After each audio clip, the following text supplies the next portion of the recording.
ಕಾಡೊಂದರಲ್ಲಿ ಹುಲಿ ಸಿಂಹಗಳೆಲ್ಲ ತುಂಬಾ ಕಾಲದ ಹಿಂದೆ ಬೇರೆ ಕಡೆ ವಲಸೆ ಹೋಗಿದ್ದರಿಂದ ಅಲ್ಲಿ ಆನೆಯ ನೇತೃತ್ವದಲ್ಲಿ ಎಲ್ಲಾ ಪ್ರಾಣಿಗಳು ಹುಲಿ ಸಿಂಹಗಳ ಭಯವಿಲ್ಲದೆ ಸಂತೋಷದಿಂದ ಬಾಳುತ್ತಿದ್ದವು.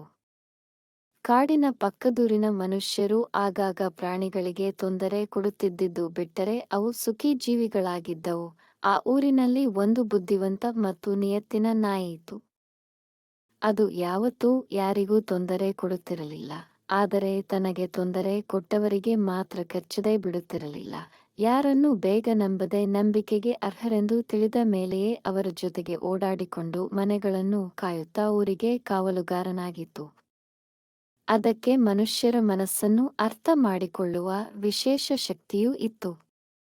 ಈ ಶಕ್ತಿಯಿಂದ ಅದು ಬೇಗನೆ ಮನುಷ್ಯನ ಸ್ವಾರ್ಥ ಬುದ್ಧಿ, ದುಷ್ಟತನ ಗುರುತಿಸಿ ಅಂಥವರು ಹತ್ತಿರ ಬಂದರೆ ಗುರ್ರೆಂದು ಕಚ್ಚುತ್ತಿತ್ತು.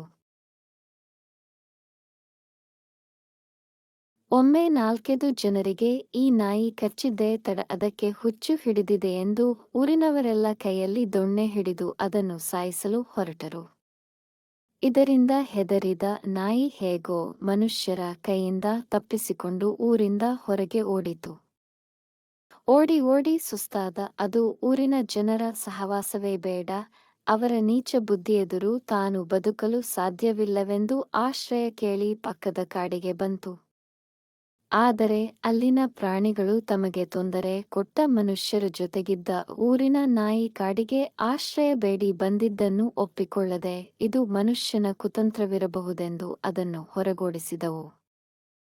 ನಾಯಿ ಅನಾಥವಾಗಿ ದಿಕ್ಕು ತೋಚದೆ ಹೇಗಾದರೂ ಕಾಡಿನೊಳಗೆ ಹೋಗುವ ಅವಕಾಶಕ್ಕೆ ಕಾಯುತ್ತಾ ಕಾಡಿನ ಪಕ್ಕದಲ್ಲೇ ಜೀವನ ಸಾಗಿಸಲಾರಂಭಿಸಿತು.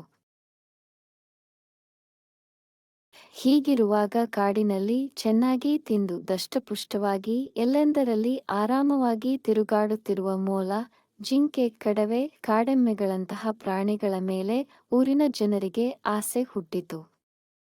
ಅವರು ಗುಟ್ಟಾಗಿ ಬಂದು ದಿನವೂ ಒಂದೊಂದೇ ಪ್ರಾಣಿಯನ್ನು ಕೊಂದು ತೆಗೆದುಕೊಂಡು ಹೋಗಲಾರಂಭಿಸಿದರು. ಕಾಡಿನ ಪಕ್ಕದಲ್ಲಿ ಇದನ್ನೆಲ್ಲ ನೋಡುತ್ತಿದ್ದ ನಾಯಿಗೆ ಏನಾದರೂ ಮಾಡಿ ಕಾಡು ಪ್ರಾಣಿಗಳನ್ನು ಮನುಷ್ಯನಿಂದ ಕಾಪಾಡಬೇಕೆನಿಸಿತು. ಆದರೆ ಅವುಗಳ ಎದುರು ಹೋದರೆ ಮತ್ತೆ ತನ್ನ ಮಾತು ನಂಬದೆ ತನ್ನನ್ನೇ ಬಡಿದಟ್ಟಬಹುದೆಂದು ತಾನೇ ಒಂದು ತೀರ್ಮಾನಕ್ಕೆ ಬಂತು. ಜನರು ಕಾಡಿನೊಳಗೆ ಬಂದು ಪ್ರಾಣಿಯನ್ನು ಬೇಟೆಯಾಡುವಾಗ ನಾಯಿ ಅವರ ಮೇಲೆರಗಿ ಮನಬಂದಂತೆ ಕಚ್ಚಲಾರಂಭಿಸಿತು. ಮೊದಲು ಹೆದರಿದ ಜನರು ನಂತರ ತಿರುಗಿ ಬಿದ್ದು ನಾಯಿಯ ಮೇಲೆ ಪ್ರತಿದಾಳಿ ಮಾಡಿದರು. ಹೆದರದ ನಾಯಿ ಅವರನ್ನು ಬಿಡದೆ ಕಚ್ಚತೊಡಗಿತು.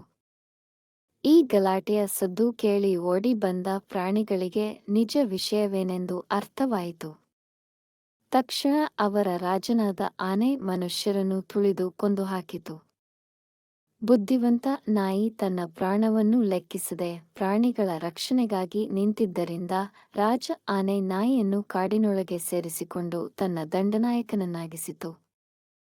ಅಂದಿನಿಂದ ಪ್ರಾಣಿಗಳು ಆನೆಯ ನಾಯಕತ್ವದಲ್ಲಿ ಮತ್ತು ನಾಯಿಯ ರಕ್ಷಣೆಯಲ್ಲಿ ಮನುಷ್ಯರ ತೊಂದರೆಗೆ ಹೆದರದೆ ಒಗ್ಗಟ್ಟಾಗಿ ಅವರಿಗೆ ಸರಿಯಾದ ಪಾಠ ಕಲಿಸುತ್ತಾ ಸಂತೋಷದಿಂದ ಬಾಳಿದವು.